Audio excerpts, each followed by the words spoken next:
ఆకాశవాణి ప్రాంతీయ వార్తలు చదువుతున్నది బాలకృష్ణ ఎల్లాప్రగడ. ముందుగా ముఖ్యాంశాలు. ఢిల్లీలో జరిగే ప్రతిష్టాత్మక రైసీనా డైలాగ్ 2026 సదస్సుకు ముఖ్యమంత్రి నారా చంద్రబాబు నాయుడు ఈరోజు హాజరు కానున్నారు. ప్రజాప్రతినిధులకు నిర్వహించిన ఆటల పోటీల్లో సభ్యులు క్రీడాస్ఫూర్తి కనబర్చారని ఆంధ్రప్రదేశ్ ముఖ్యమంత్రి నారా చంద్రబాబు నాయుడు పేర్కొన్నారు. రాష్ట్రంలో పశువుల అక్రమ రవాణాను అరికట్టేందుకు పశుసంవర్ధక శాఖ చర్యలు తీసుకుంటోందని ఆంధ్రప్రదేశ్ పశుసంవర్ధక శాఖ మంత్రి కె అచ్చెన్నాయుడు తెలిపారు. వైద్య ఆరోగ్య శాఖలో గడిచిన 20 నెలల్లో కూటమి ప్రభుత్వం దాదాపు 9,000 నియామకాలు పూర్తి చేసిందని ఆంధ్రప్రదేశ్ వైద్య ఆరోగ్య శాఖ మంత్రి వై సత్యకుమార్ చెప్పారు. ప్రభుత్వం చేపట్టిన ప్రజాపాలన ప్రగతి ప్రణాళిక కార్యక్రమాన్ని విజయవంతం చేయాలని తెలంగాణ రెవెన్యూ శాఖ మంత్రి పొంగులేటి శ్రీనివాసరెడ్డి పిలుపునిచ్చారు. వార్తల వివరాలు. ఢిల్లీలో జరిగే ప్రతిష్టాత్మక రైసీనా డైలాగ్ 2026 సదస్సుకు ముఖ్యమంత్రి నారా చంద్రబాబు నాయుడు నేడు హాజరు కానున్నారు. ఈ అంతర్జాతీయ సదస్సులో సాంకేతికత, సుపరిపాలన తదితర అంశాలపై ముఖ్యమంత్రి కీలక ఉపన్యాసం చేయనున్నారని అధికారులు వెల్లడించారు.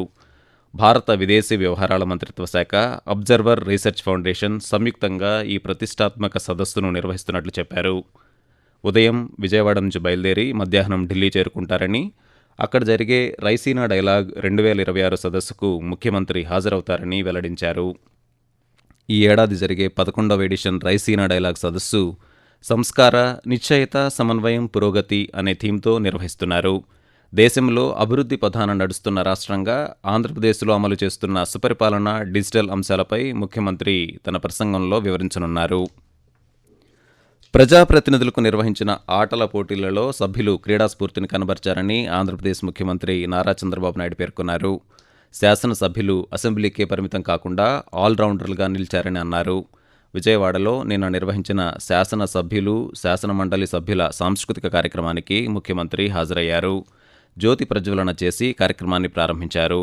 ఈ సందర్భంగా క్రీడలు, సాంస్కృతిక కార్యక్రమాల్లో ప్రతిభ కనబర్చిన వారికి బహుమతులు ప్రదానం చేశారు. అనంతరం ముఖ్యమంత్రి నారా చంద్రబాబు నాయుడు మాట్లాడుతూ, అంటే ఎమ్మెల్యేలు ఎప్పుడు కూడా అసెంబ్లీకే పరిమితం కాకుండా ఆల్ రౌండ్ ఈ కార్యక్రమాలన్నింటిలో మీరు రాణించారంటే భవిష్యత్తులో ఏవైనా చేయగలుగుతారని నమ్మకం నాకు వస్తా ఉంది. Wonderful experience. మహిళా ఎమ్మెల్యేలు చేనేత కార్మికులను ప్రోత్సహించడానికి చేనేత వస్త్రాలతో ఇక్కడికి వచ్చి ప్రదర్శన చేశారు. ఇది కూడా వండర్ఫుల్ ఎక్స్పీరియన్స్. ఎప్పుడు కూడా ఎమ్మెల్యేలు అంటే సీరియస్ గానే కాకుండా అన్ని విషయాల్లో ఇదే మాదిరిగా ఉండాలని ఒక ఫ్యామిలీగా మనందరం కలిసి పనిచేయాలని ఆశిస్తూ అందరికీ అభినందనలు, ధన్యవాదాలు. ప్రజల అవసరాలను తీర్చేలా రాష్ట్రంలో సాగునీటి ప్రాజెక్టులు చేపట్టాలని ఆంధ్రప్రదేశ్ ముఖ్యమంత్రి నారా చంద్రబాబు నాయుడు పేర్కొన్నారు. అసెంబ్లీలోని తన ఛాంబర్లో ప్రాధాన్యతా క్రమంలో చేపట్టాల్సిన నీటిపారుదల ప్రాజెక్టుల నిర్మాణంపై ముఖ్యమంత్రి నిన్న సమీక్షించారు. ఈ సందర్భంగా ఆయన మాట్లాడుతూ, రకరకాల కారణాలతో రాష్ట్రంలో కొన్ని నీటి ప్రాజెక్టులు సుదీర్ఘకాలం పాటు హామీలుగా మిగిలిపోతున్నాయన్నారు.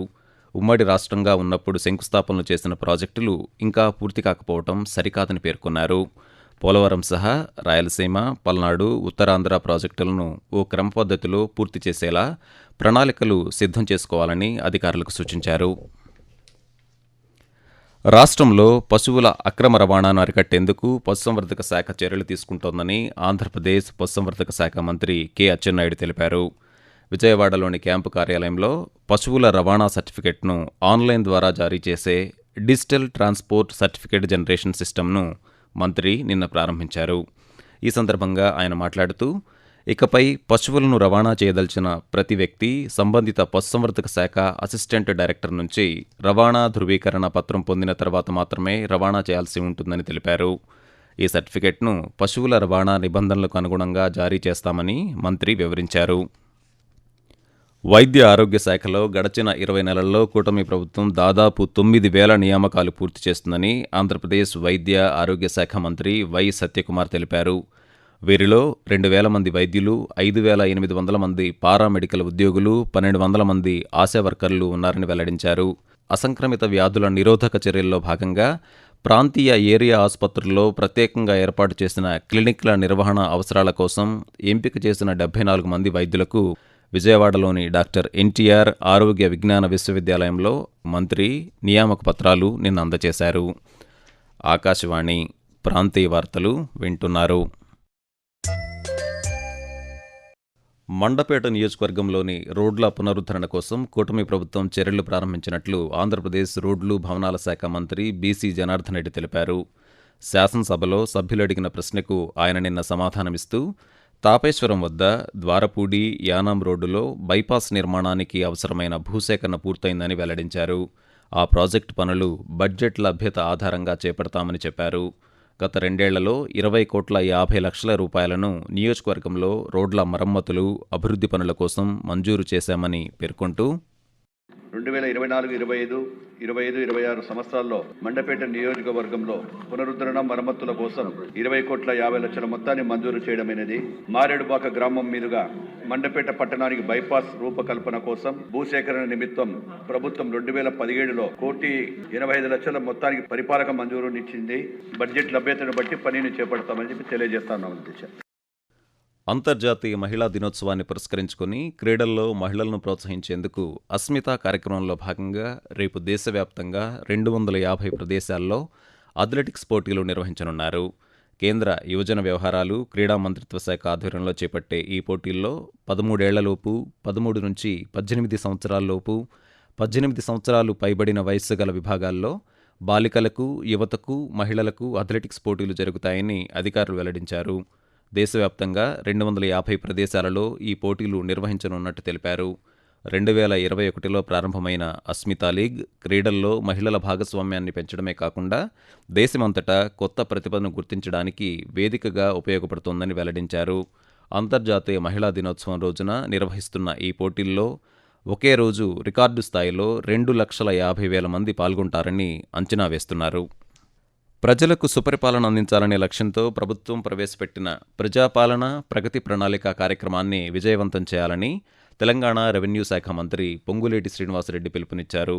ఖమ్మం జిల్లా కేంద్రంలో నిన్న నిర్వహించిన సమావేశంలో జిల్లా ఇన్ఛార్జి మంత్రి వాకిటి శ్రీహరితో కలిసి పాల్గొన్నారు. ఈ సందర్భంగా మంత్రి శ్రీనివాసరెడ్డి మాట్లాడుతూ ఏదైతే పేదవాళ్లకు సంబంధించిన అంశాలు కానీ పట్టణ ప్రాంతాల్లో ఉన్న అంశాలు కానీ 360 డిగ్రీస్ లో వాటిని క్షుణ్ణంగా పరిశీలించే అంశంగా ఈనాటి డిబేట్ జరుగుతుంది. అధికారులు మీకు అప్పజెప్పిన బాధ్యతల్ని క్లియర్ గా చేయాలని చేసే విధంగా ఈ రాష్ట్ర ప్రభుత్వం ఆల్రెడీ ఒక డిజైన్ చేసింది. ప్రజాప్రతినిధులు అదే రకంగా ప్రతిపక్షాల నుంచి కూడా ఏమైనా సూచనలు సలహాలు వస్తే వాటిని కూడా క్రోడీకరించుకొని ప్రభుత్వం దృష్టికి తీసుకొస్తే తప్పకుండా ప్రభుత్వం వాటిని కూడా పాజిటివ్ గా స్పందిస్తుందని. బీసీ సంక్షేమ వసతి గృహాల్లో విద్యనభ్యసిస్తున్న విద్యార్థులకు మెస్ ఛార్జీలు పెంచే అంశాన్ని పరిశీలిస్తున్నామని ఆంధ్రప్రదేశ్ బీసీ సంక్షేమం, చేనేత, జౌళి శాఖ మంత్రి సవిత వెల్లడించారు. పోస్ట్ మెట్రిక్, ప్రీ మెట్రిక్ హాస్టళ్లలో విద్యనభ్యసించే బీసీ విద్యార్థులకు నాణ్యమైన పౌష్టికాహారం అందించాలనే లక్ష్యంతో ఉన్నామన్నారు.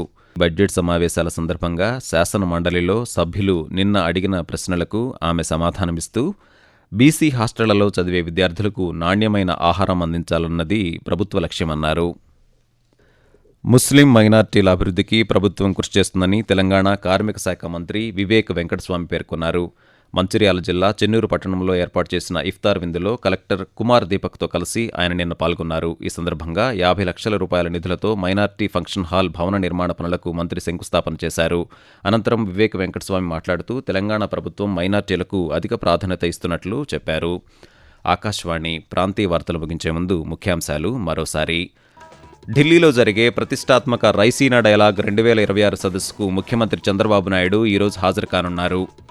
ప్రజాప్రతినిధులకు నిర్వహించిన ఆటల పోటీల్లో సభ్యులు క్రీడాస్ఫూర్తి కనబర్చారని ఆంధ్రప్రదేశ్ ముఖ్యమంత్రి నారా చంద్రబాబు నాయుడు పేర్కొన్నారు. రాష్ట్రంలో పశువుల అక్రమ రవాణాను అరికట్టేందుకు పశుసంవర్ధక శాఖ చర్యలు తీసుకుంటోందని ఆంధ్రప్రదేశ్ పశుసంవర్ధక శాఖ మంత్రి కె అచ్చెన్నాయుడు తెలిపారు. వైద్య ఆరోగ్య శాఖలో గడిచిన 20 నెలల్లో కూటమి ప్రభుత్వం దాదాపు 9,000 నియామకాలు పూర్తి చేస్తుందని ఆంధ్రప్రదేశ్ వైద్య ఆరోగ్య శాఖ మంత్రి వై సత్యకుమార్ చెప్పారు. ప్రభుత్వం చేపట్టిన ప్రజాపాలన ప్రగతి ప్రణాళిక కార్యక్రమాన్ని విజయవంతం చేయాలని తెలంగాణ రెవెన్యూ శాఖ మంత్రి పొంగులేటి శ్రీనివాసరెడ్డి పిలుపునిచ్చారు.